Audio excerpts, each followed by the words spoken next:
Au sorti du double scrutin législatif et municipal du 30 septembre 2013, le mouvement pour la renaissance du Cameroun, MRC, tout juste créé en août 2012, était parvenu à installer un élu sur les bancs de l'hémicycle de Ngoïkele.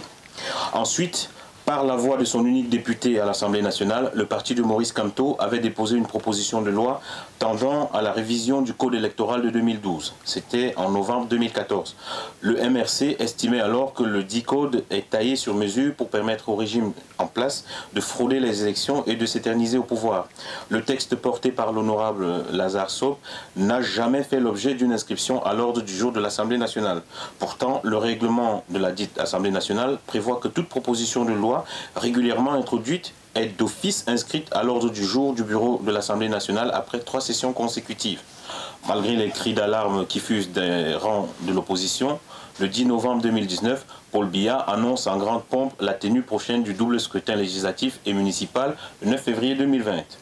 Les états-majors des partis politiques se mobilisent tant bien que mal, mais sur le terrain, les potentiels candidats font face aux difficultés à obtenir les pièces constitutives de leur dossier. Le 25 novembre 2019, alors que l'on s'achemine vers la clôture des dépôts des dossiers de candidature, coup de théâtre. Le MRC annonce sa non-participation au scrutin et lance dans la foulée le boycott des élections. Dans l'attente de la publication de la liste des candidats retenus par le Conseil électoral, au plus tard le 10 décembre 2019, soit 60 jours avant la date du scrutin, une question fait désormais débat et le SDF vient de jeter une pavée dans la mare en annonçant, lui aussi, le boycott des élections du 9. Le double scrutin du 9 février 2020 présente-t-il un enjeu réel pour le Cameroun? Pour en parler, j'ai à mes côtés Moïse Esso. Moïse Esso, le mouvement pour la renaissance du Cameroun exige le report des élections du 9 février 2020. Le SDF s'y met aussi. Ces partis politiques et bien d'autres posent d'ailleurs comme préalable pour des élections futures au Cameroun la résolution de manière durable de la crise anglophone, ainsi qu'une réforme consensuelle du système électoral avant toute nouvelle élection au Cameroun. Quelle est la position de la Cameroun Patriotique Diaspora, dont vous êtes le responsable de la communication? D'abord, merci de m'interroger sur cet aspect-là. Et c'est bien que vous posez la question sous cet angle, et qui est d'ailleurs très édificateur de la manière dont les choses se passent au Cameroun aujourd'hui. Vous me posez la question de savoir quelle est la position du CPD. J'aurais eu tendance à dire que vous aurez pu dire le CPD depuis 2 ans a mis comme condition de départ pour soutenir tout processus électoral la résolution de la crise dans le nord-ouest et le sud-ouest, et notamment un code électoral consensuel. D'ailleurs, nous l'avons rappelé dans le dernier communiqué que nous avons publié. Bon, évidemment, on oublie ça, et peut-être que de nouveau, tout commence quand le MRC a décidé de mettre ça sur la table, et donc c'est l'an zéro. Non, je trouve que c'est une très bonne attitude que le MRC a eue, mais c'est une attitude que Stand Up pour Cameroun a depuis 2016. Et je pense qu'en fait, vous avez effectivement, je pense, pris le pli de parler à partir des partis qui vont aux élections. Mais il y a des partis qui ne vont pas aux élections, pas parce qu'on n'est pas capable, mais parce que, bon, encore que pour le PC Manidem, j'en parlerai, mais la plupart de ces partis pourraient aller aux élections, mais ont décidé de ne pas y aller justement pour ces raisons. Mais ils ont décidé ça 2 ou 3 ans plus tôt. Ça veut dire quoi? Ça veut dire que parfois, il est bon que chacun fasse son expérience. On n'est pas obligé de faire la même expérience au même moment. Par contre, il faut quand même reconnaître quand quelqu'un a eu l'expérience avant et qu'il en a tiré une conclusion, que celui qui l'a après a tiré sa conclusion plus tard. C'est un peu comme, de nouveau, je veux pas, c'est une mauvaise image que j'utilise, mais c'est un principe. C'est pas parce que, disons, pas forcément le petit frère, mais quelqu'un qui a eu quelque chose après et qui le découvre, ne dit pas « Ah, le monde a commencé quand moi je l'ai découvert ». Parfois, surtout, d'autres lui ont dit « Fais attention ». Et je pense que depuis longtemps, Stand Up for Cameroun a toujours appelé à boycotter toute élection, tant que la crise au Nozo n'est pas résolue et tant qu'il n'y a pas un code électoral. Et c'est ce que nous appelons la transition politique. Nous avons prôné la transition politique avant toute nouvelle élection. Ça veut dire quoi? Qu'il faut absolument d'abord, que ce régime soit mis de côté. Nous voyons bien que tant que ce régime est là, ce que M. Kamto a constaté, ce que le MRC a constaté, ça ne nous étonne pas. Parce que c'est ça le régime camerounais. C'est un régime liberticide, c'est un régime de fraude, c'est un régime mafieux. C'est pas nouveau. Je veux dire, à la rigueur, ce qui moi m'étonnerait, c'est qu'il fasse un vrai code électoral aujourd'hui. S'ils le font, je vous assure, moi je serais très étonné. Mais tant qu'ils ne le font pas, ça ne m'étonne pas. C'est la nature de ce régime. C'est un régime dictatorial, c'est-à-dire qui dicte sa loi. Et donc, nous avons besoin de nous mettre ensemble. Et c'est bien que le MRC ait rejoint ce camp-là, et peut-être le SDF, nous avons besoin de mettre M. Biya sous pression à l'intérieur du pays. On n'a pas besoin d'avoir Tibor Nagui, d'avoir Macron. C'est à l'intérieur que ça va se faire. On va s'appuyer sur qui, dans ce cas-là? De nouveau, j'ai envie de vous dire, prenons les expériences qui se passent ailleurs en Afrique, qui sont notamment le cas du Soudan, le cas de l'Algérie. C'est pas sur quelqu'un. La Guinée-Conakry, c'est pas quelqu'un. Il faut sortir de ce schéma de la personne. Il faut vraiment... Je pense que si les Camerounais sont incapables d'imaginer leur futur, d'abord en termes de système et pas en termes de personnes, on va tourner en rond et ce régime va nous perdurer.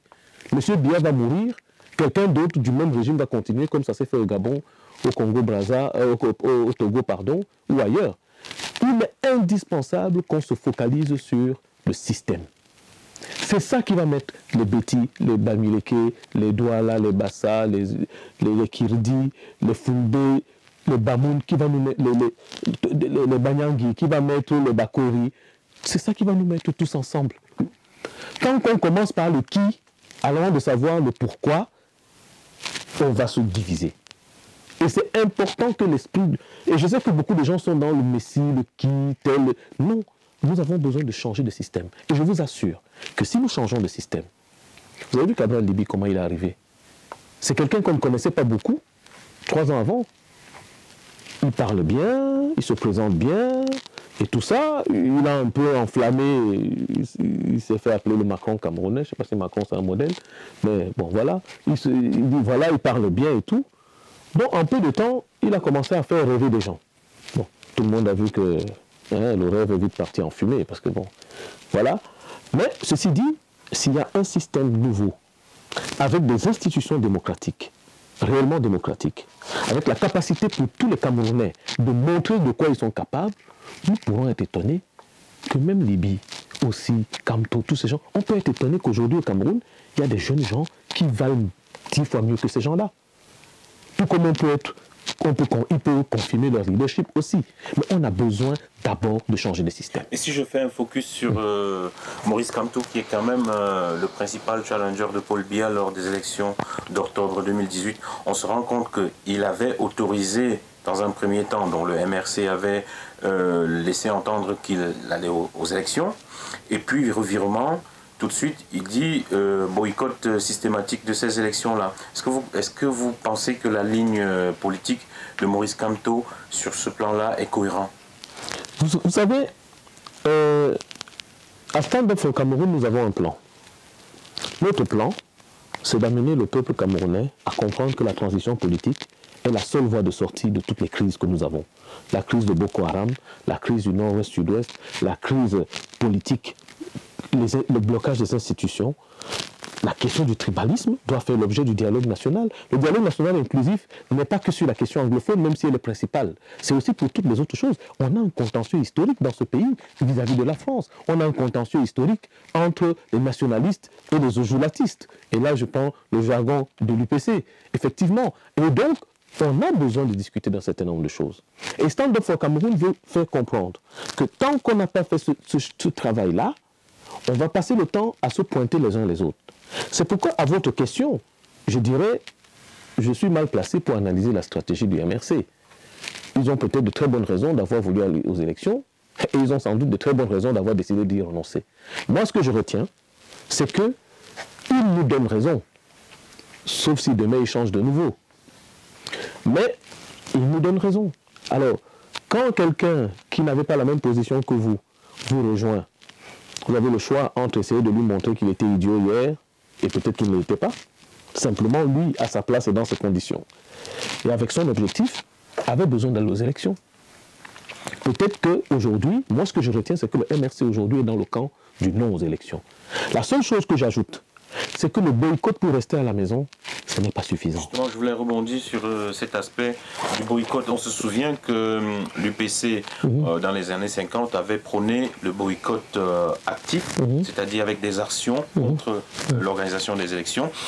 En 92, 92 pour les Belges, il y a eu un système aussi plus ou moins semblant, mais boycott, on dirait plutôt passif parce qu'il ne fallait pas y aller, mais il n'y avait pas d'action contre. Quelle est la stratégie de l'UPC pour l'échéance du 9 février 2020? Bon, d'abord, je voudrais quand même informer les internautes que l'UPC Manidem ne peut pas mettre en œuvre une stratégie uniquement de l'UPC Manidem. D'abord parce que c'est vrai, l'UPC a toujours souhaité qu'il y ait des fonds. Et aussi parce que l'UPC Manidem est le seul parti au Cameroun aujourd'hui qui est interdit. Sur plus de 300 partis, parfois même qui n'ont jamais tenu de congrès. Et je prends pour preuve un parti que le jeune homme qui est arrivé officiellement 3e, a rejoint après avoir quitté l'univers. C'est un parti qui tenait son premier congrès ou son deuxième congrès quasiment 11 ans après. Mais ils sont légalisés.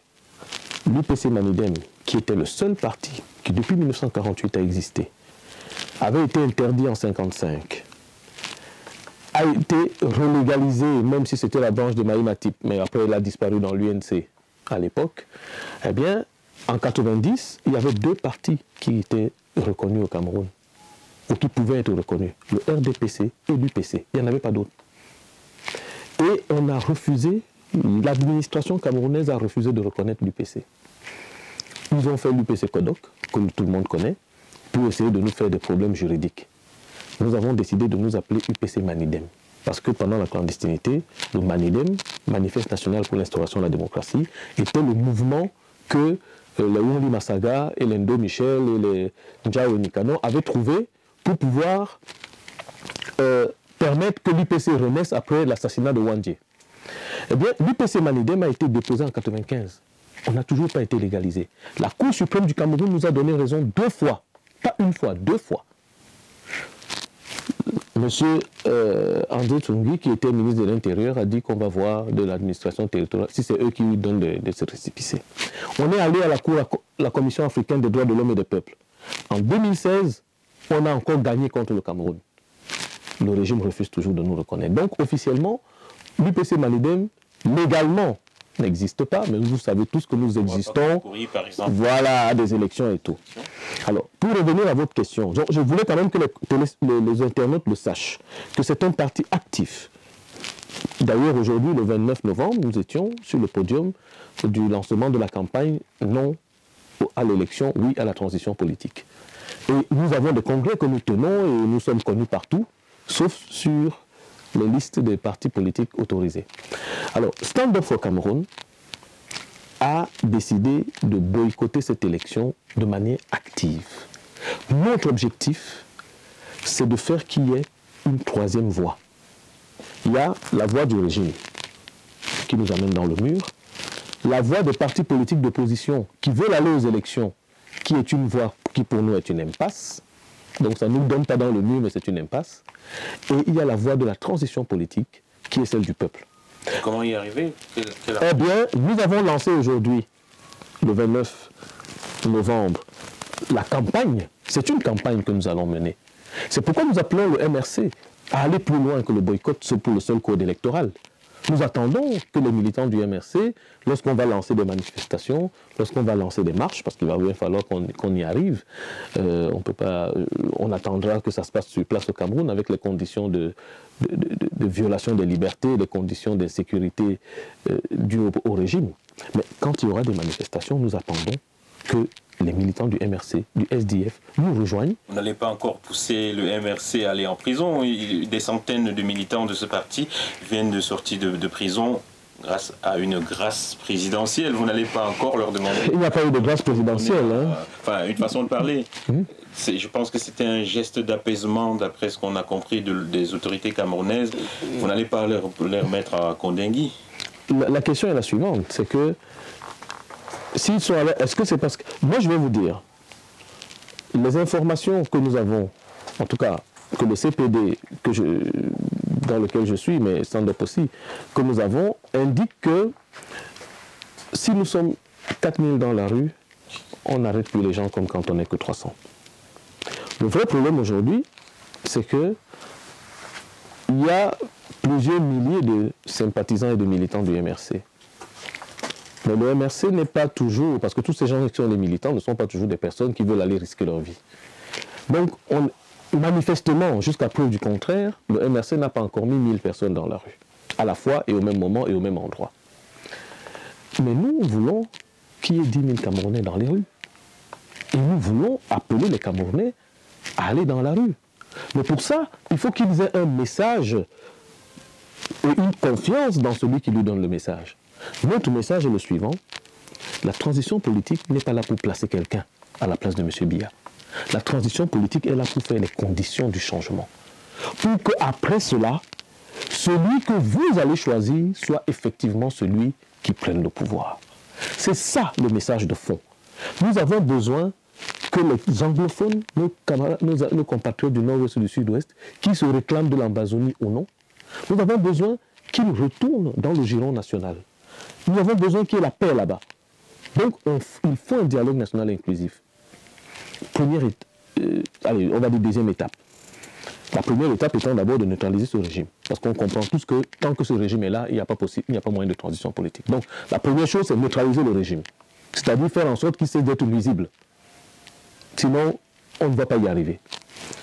La deuxième, c'est de mettre sur pied un comité avec des représentants de tous les partis politiques, des associations de la société civile, des églises, des personnalités indépendantes dont le patriotisme ne souffre d'aucune discussion, pour mettre en place un comité préparatoire d'un dialogue national et d'une transition politique. Ça s'est fait au Soudan. C'est en train de se faire au Soudan aujourd'hui. L'Algérie va y arriver. On l'a fait au Burkina Faso. Il n'y a pas de raison que ça ne marche pas au Cameroun. Mais pour ça, il faut vraiment que nous ne soyons pas dans des logiques de personnes, mais que nous soyons dans des logiques de changer un système. Pourtant, Moïse Esso, des partis politiques peu connus tels que l'ANDP ont déposé leur déclaration de candidature dans certaines agences départementales de l'ECAM. Est-ce que vous comprenez la démarche de ceux-là même qui refusent le boycott et qui veulent absolument aller aux élections? Mais je comprends parfaitement la démarche. Je ne l'approuve, mais alors pas du tout. Je la conteste férocement. Je la comprends parce que le régime a cette stratégie que tout le monde n'est pas directement dans le RDPC. Il y a quelques militants du RDPC qui sont dans d'autres partis, notamment dans l'ANDP, notamment dans l'UNDP. C'est-à-dire qu'en fait, pour ne pas que tout le monde soit dans l'ancien parti unique comme sous Ceausescu, on a fait semblant un peu de varier. Donc de temps en temps, il y a des responsables du RDPC qui s'énervent, ils créent un parti et puis ils retournent chez le père, disent qu'on est avec toi. Bon, c'est le cas de l'ANDP, qui est une émanation de l'UNDP, qui lui-même n'est qu'un satellite du RDPC depuis le temps qu'on... Belebou n'a plus ouvert la bouche. On sait même pas, je ne connais plus le son de sa voix. Pourtant, il a été parmi les plus grands opposants en 92, où il a gagné des élections. Il a carrément gagné les élections dans le Grand Nord. Non. Belebouba, il ne faut surtout pas faire cette erreur. Belebouba a été le meilleur allié de Paul Biya en 92. Pourquoi?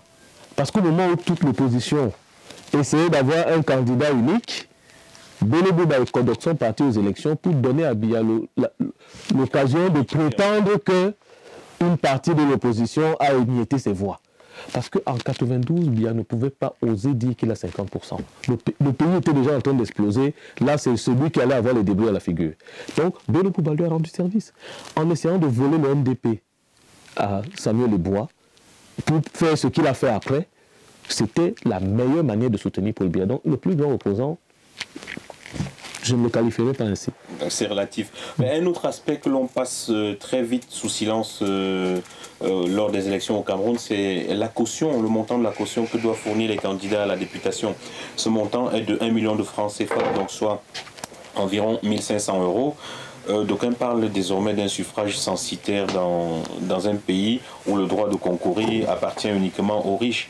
Très objectivement, Moïse Esso, un jeune Camerounais âgé de 23 ans, puisque c'est l'âge pour concourir au poste de député, au-delà de son engagement politique, est-ce qu'un jeune Camerounais qui a 23 ans peut aisément réunir 1500 euros ou 1 million de francs CFA pour se porter candidat aux élections?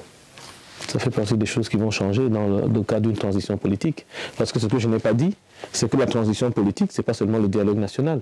C'est aussi discuter de la forme de l'État. Parce que c'est dans le cadre d'un dialogue national qu'on va arriver à une forme d'État qui est consensuellement décidée ou peut-être démocratiquement si vraiment les clivages sont très puissants. Et si on dit par exemple que c'est le fédéralisme, on va mettre le fédéralisme en place. Mais aussi, le dialogue national va permettre de refondre le système électoral. Et le système électoral, c'est aussi bien les inscriptions sur les listes, c'est le recensement de la population. Parce que ça, comment voulez-vous faire un système électoral quand il n'y a pas de recensement? On a des fantasmes. Je connaître au moins le nombre d'électeurs, exact. On a des fantasmes. Oh, les Bamileke seraient trop nombreux, c'est pour ça qu'on ne veut pas faire le recensement. Peut-être que c'est faux, hein. Peut-être que si on fait un vrai recensement, ce n'est pas le cas. Il faut oser le faire.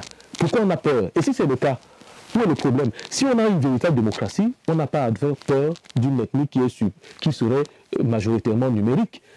C'est parce qu'on est dans un système tribaliste où on imagine que tout Bamileke ne peut voter qu'un Bamileke, qu'on est en train de fuir le... Donc ça, la transition politique va permettre de faire en sorte que des vraies idées naissent. Qu'enfin, n'importe qui puisse être président dans ce pays sans regarder son origine.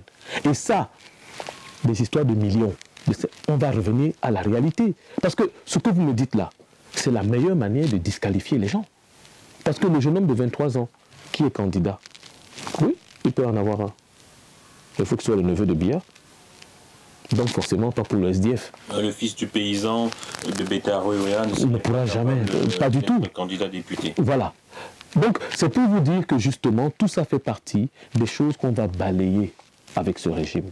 Et qu'enfin on va pouvoir dire pour être candidat, on va se regarder dans les yeux et on va dire voilà, pour être candidat, il faut mettre une caution minimale, mais il faut peut-être avoir d'autres attributs qui ne sont pas censitaires pour que tout le monde ne devienne pas candidat du jour au lendemain. Il faut quand même qu'on sélectionne. Mais que toute cette sélection-là ne soit pas basée sur des critères du type argent. Parce que qu'est-ce que cela veut dire? Qu'après ce gars, quand il est député, il récupère son argent. Alors Moïse, on va revenir encore sur un autre aspect, c'est l'article 186 du Code électoral camerounais qui prévoit qu'aucun retrait de candidature ni aucune modification de la déclaration de candidature n'est admise après le dépôt de la liste. Ici, les élections sont annoncées pour le 9 février 2020. Des candidatures ont été déposées.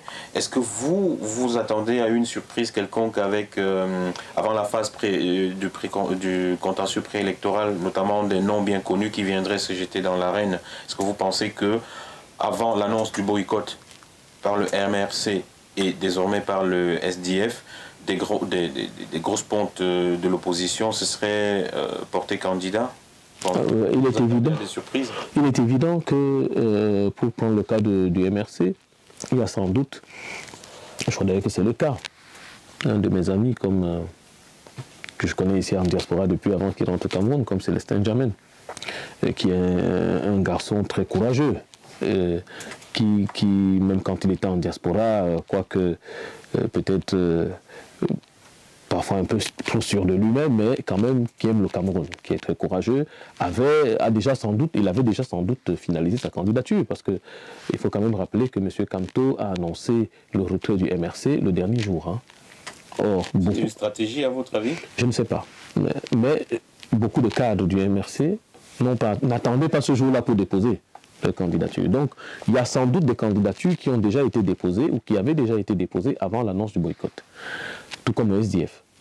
Alors, ici, je crois que la loi électorale que vous venez de citer est de nouveau, excusez-moi l'expression, un piège à con. Parce que ça veut dire quoi? Qu'on ne peut pas se retirer en dernière minute. À tout moment, un candidat a le droit d'annuler ou devrait avoir le droit d'annuler sa participation à une élection. Par contre, ce que je crains, c'est que si effectivement certains pontes, comme vous dites, de l'opposition, et notamment peut-être des cadres du MRC actuel ou du SDF, sont dans une logique électoraliste profonde, on pourrait craindre qu'ils ne retirent pas leur candidature, notamment pour les municipales.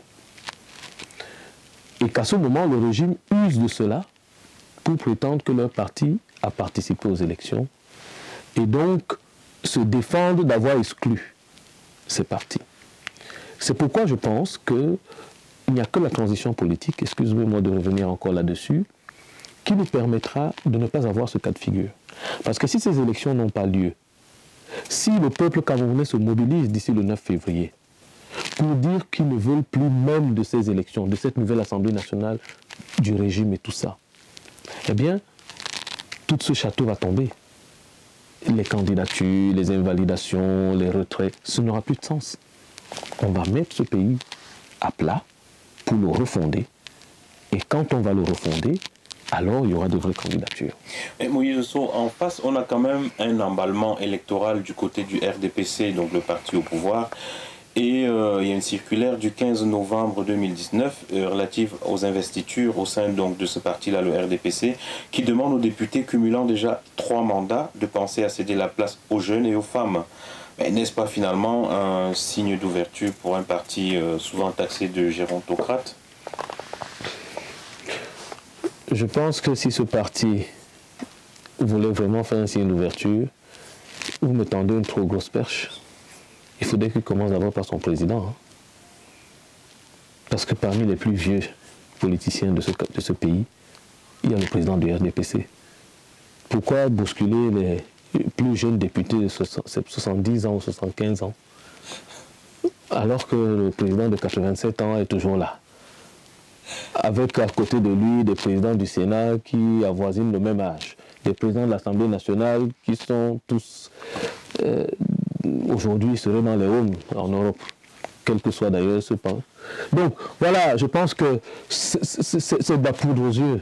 C'est vraiment honnêtement de la poudre aux yeux. Je pense que ce que le RDPC veut, c'est essayer d'allécher certains jeunes pour diviser la jeunesse qui est en train d'exprimer son ras-le-bol de ce régime.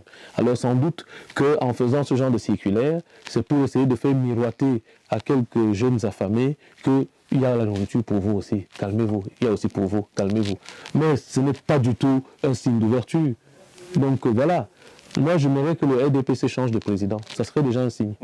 Moïse Sow, vous avez beaucoup évoqué la refonte du code électoral, du système électoral carrément au Cameroun. Pensez-vous, pour sortir de cette interview, qu'il soit nécessaire de créer des postes de députés appelés à représenter la diaspora à l'Assemblée nationale, comme c'est le cas notamment au Sénégal? Je vais vous dire que le code, déjà du temps du code, en 2009, nous exigeons déjà la double nationalité. À quoi ça sert lorsqu'on est en diaspora de demander la double nationalité si ce n'est pas pour participer, y compris institutionnellement, à la vie de son pays? Parce que beaucoup de Camerounais qui ont changé de nationalité continuent de participer à la vie de leur pays, avec la seule différence qu'ils ne peuvent pas influencer les décisions politiques. Mais pour tout le reste, ils font exactement comme les Camerounais qui ont gardé le passeport.